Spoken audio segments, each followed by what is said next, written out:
Hello friends, मेरी mummy के channel को लाइक एंड सब्सक्राइब करो। भोला खेलेला होली जटा खोली, भोला खेलेला होली जटा खोली।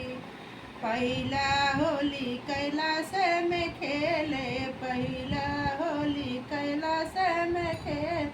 गौराया भोलाया जब जोड़ी, भोला खेलेला होली जटा खोली, भोला खेले होली जटा खोली, भोला खेले होली जटा खोली। दूसरा होली अयोध्या में खेले, दूसरा होली अयोध्या में खेले। रामाया सीताया जब जोड़ी, भोला खेलेला होली जटा खोली। रामाया सीताया जब जोड़ी, भोला खेलेला होली जटा खोली, भोला खेलेला होली जटा खोली, भोला खेलेला होली जटा खोली।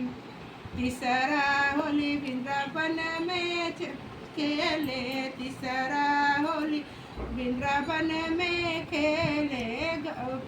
राधाया कृष्णाया जब जोड़ी, भोला खेलेला होली जटा खोली, भोला खेलेला होली जटा खोली, भोला खेलेला होली जटा खोली।